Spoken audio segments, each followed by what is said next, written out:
Welcome back to Crown View America, the place where exclusive palace investigations and major royal developments come into focus. Today's story reaches the very core of the British monarchy, and what you're about to hear is not rumor, not tabloid chatter, and not recycled speculation. It is a situation unfolding quietly, deliberately, and with extraordinary seriousness behind palace walls. Buckingham Palace has initiated what insiders describe as a confidential internal verification review, and the subject of that review is Archie and Lilibet. This is not a move taken lightly. Within the monarchy, uncertainty is more destabilizing than public criticism or media pressure. The institution can withstand controversy, but ambiguity surrounding lineage strikes at its foundation. The line of succession must be clear, documented, and beyond question. When that clarity is threatened, the palace does not debate publicly. It acts privately. According to multiple sources familiar with internal operations, the atmosphere inside Buckingham Palace has shifted noticeably. Not tense in a dramatic sense, but quiet and rigid, the kind of stillness that appears only when the institution senses a challenge from within its own structure. What began as minor discrepancies has reportedly evolved into a structured review guarded with the seriousness normally reserved for constitutional matters. This did not begin with one event or one allegation. It began with a pattern. Small details that initially appeared harmless. A document that did not align with standard procedure. A timeline that conflicted with earlier statements. Administrative steps that did not follow long-established royal protocols. Individually, these details were easy to overlook. Together, they formed something that could not be ignored. Sources say that senior advisors eventually reached a point where they felt compelled to examine these matters more closely, particularly because the inconsistencies clustered around the births of Archie and Lilibet. In royal terms, birth documentation is not symbolic. It is structural. It establishes identity, legitimacy, and placement within the royal framework. That is why the review began with the earliest official document, Archie's birth certificate. For most families, such a document is routine. For the monarchy, it is foundational. Everything must be consistent, permanent, and traceable. Yet months after Archie's birth, a quiet amendment was made. Meghan's full legal name was replaced with her royal styling. Changes of this nature require requests, approvals, and documented reasoning. Investigators reviewing the record reportedly found no clear explanation that aligned across all accounts. Meghan's team indicated the palace requested the change. Palace sources suggested the request came from Meghan's side. The narratives did not match, and the paper trail was unclear. For an institution built on records, that lack of clarity raised concern. From there, the review moved backward into the circumstances surrounding Archie's birth. Royal births traditionally follow a sequence that is consistent and carefully documented. Public notification, medical verification, formal bulletins, and controlled appearances all serve a purpose. In Archie's case, the timeline reportedly unfolded differently. Public statements were issued after the birth had already occurred, creating confusion rather than clarity. Medical confirmations appeared out of sequence. Palace staff found it difficult to reconcile public announcements with internal expectations. When documentation was reviewed, investigators did not find a single dramatic issue. They found gaps, missing signatures, limited witness documentation, medical details that did not align with customary royal procedures. None of this amounted to an accusation, but it was enough to raise formal questions. If Archie's records prompted concern, Lilibet's situation reportedly intensified it. Her birth was announced through private channels in the United States rather than through royal systems. No British medical personnel were involved. No palace verification took place. No documentation passed through established royal or church channels. Everything occurred outside the monarchy's jurisdiction.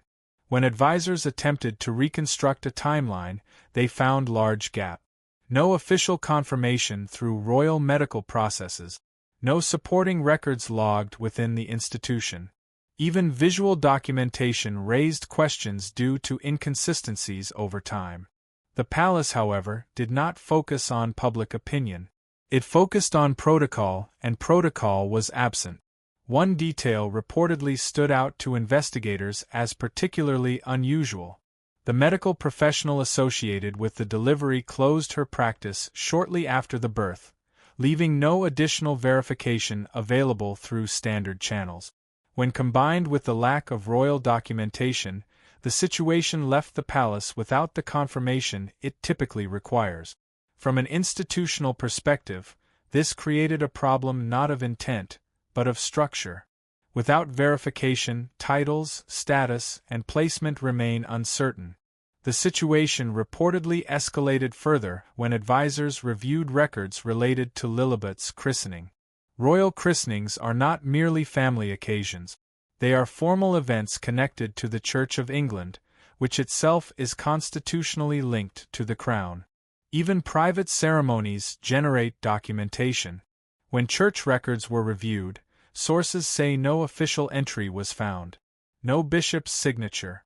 No confidential registry note. No formal acknowledgement through church channels. For any family, that would be unusual.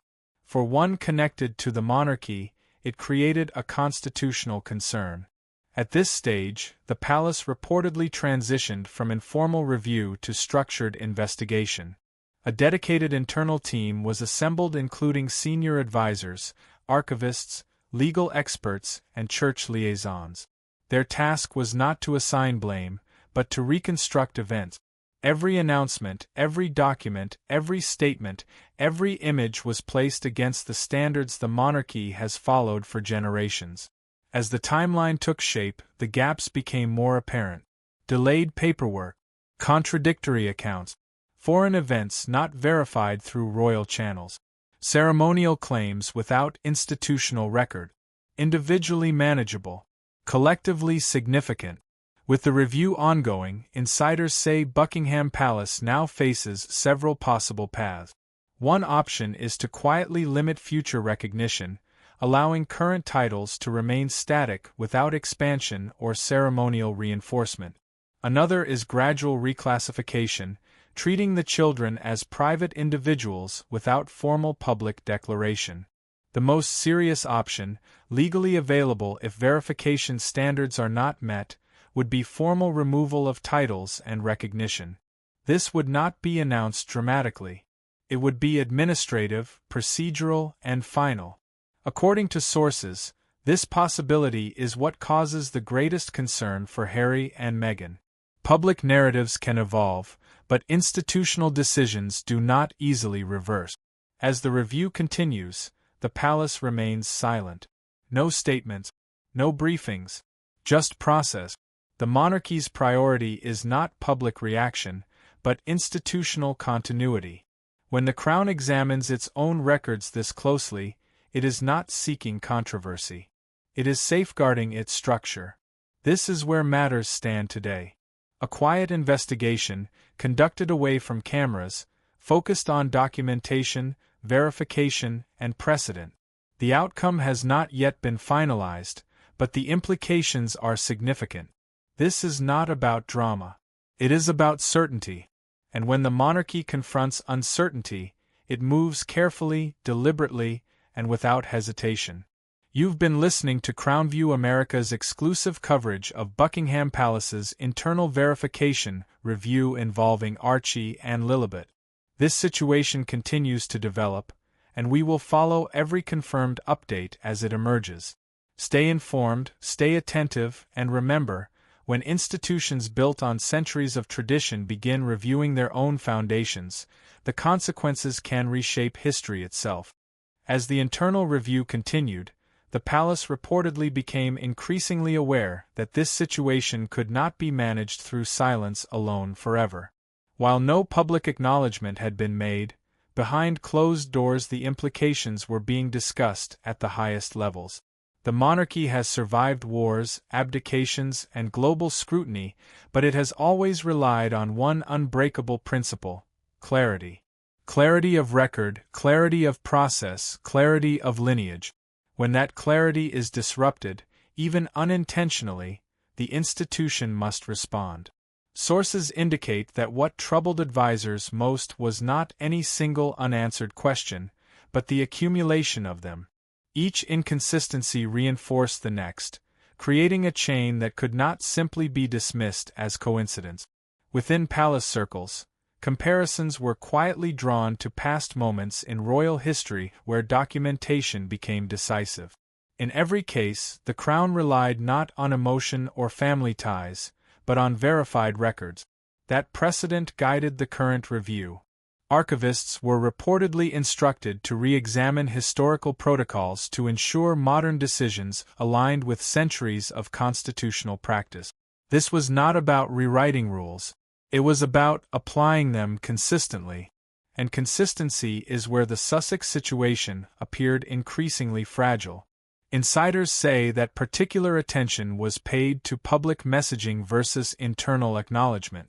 Statements released to media outlets were compared against palace logs, staff schedules, and ceremonial expectations. In several instances, public narratives did not align with internal record. Again, not proof of wrongdoing, but enough to prevent automatic validation. The monarchy does not operate on trust alone. It operates on confirmation. Without confirmation, recognition becomes discretionary rather than guaranteed. As weeks passed, advisors reportedly began discussing the long-term consequences of inaction. Allowing unresolved questions to linger could create complications years down the line, especially as official records are relied upon by historians, legal authorities, and constitutional bodies. The concern was not immediate reaction, but future challenge. If uncertainty remained embedded in the system, it could be exploited later, something the monarchy is structurally designed to avoid.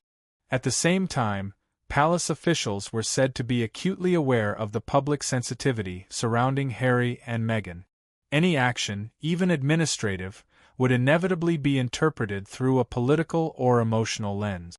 That reality made discretion even more critical. The review therefore remained tightly contained. Only a small number of individuals were aware of its full scope. Communications were deliberately limited. Even routine staff were kept at a distance. Sources suggest that Harry himself became aware that something was unfolding when certain customary acknowledgments failed to materialize. Invitations that would normally be automatic were absent. Formal mentions were delayed. The subtle signals of royal bureaucracy began to shift. These were not punishments, they were pauses. Administrative holds while verification continued. For someone raised within the system, these signs would have been unmistakable. Meanwhile, advisors reportedly examined the legal frameworks governing titles and recognition. Contrary to public belief, these matters are not purely symbolic. They are governed by instruments, letters patent, and parliamentary precedent. Titles can exist only where eligibility is clear. Where eligibility becomes uncertain, recognition can be suspended without public explanation. This mechanism exists precisely to protect the institution from ambiguity.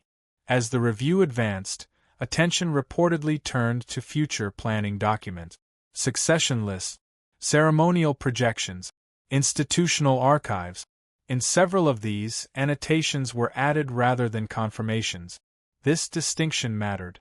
An annotation signals unresolved status. A confirmation closes the matter. The Sussex children, sources claim, remained annotated. Another layer of concern reportedly emerged around international jurisdiction.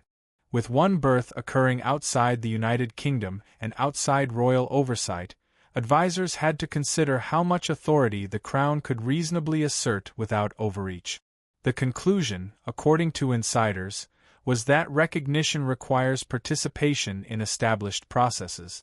Without that participation, the Crown's ability to confirm status becomes limited by its own rules. As discussions continued, 3 strategic principles guided decision-making. Avoid public escalation. Preserve institutional integrity. Ensure reversibility where possible. This is why no dramatic action has been taken. The monarchy does not move quickly when permanence is involved. It moves carefully. Every option is examined for long-term consequence, not short-term reaction. Sources say that Meghan's public projects were also considered, not as a factor in decision-making, but as context. Much of her public identity has been built around association with royal status. Any institutional change would inevitably alter that narrative. The palace is aware of this, but it is not a determining factor. Institutions do not protect branding. They protect structure. For Harry, the situation is reportedly deeply personal. Torn between loyalty to family and the institution he was born into, he now finds himself facing the limits of royal flexibility. The monarchy can accommodate difference. It cannot accommodate uncertainty. That distinction defines the current moment. As of now, no final determination has been communicated. The review continues. Files remain open. Advisors continue to cross-reference, verify, and assess. The palace understands that once a decision is made, it becomes part of history. And history within the monarchy is not revised lightly. What remains clear is that this process is not driven by hostility or retaliation. It is driven by precedent, by the same mechanisms that have governed royal recognition for generations. Whether the outcome is limitation, reclassification, or confirmation, it will emerge through procedure, not spectacle. The world outside the palace may continue to speculate, debate, and argue, but inside, the approach is methodical. Quiet meetings, written assessments, legal consultation, ecclesiastical review, all conducted without leaks or announcements. This is how the monarchy operates when faced with complexity. No press conferences, no emotional statements, just process. And when the process concludes, the result will be implemented without fanfare. Until then, the Sussex children remain in a state of administrative uncertainty. Not erased, not elevated, simply unresolved. And in an institution built on certainty, unresolved questions are never allowed to remain indefinitely. This story is still unfolding. And as always, CrownView America will continue to follow verified developments as they occur, separating documented process from speculation and institutional action from public narrative. Stay attentive, stay informed, and remember, when the crown moves quietly, it is often because the decision carries lasting weight.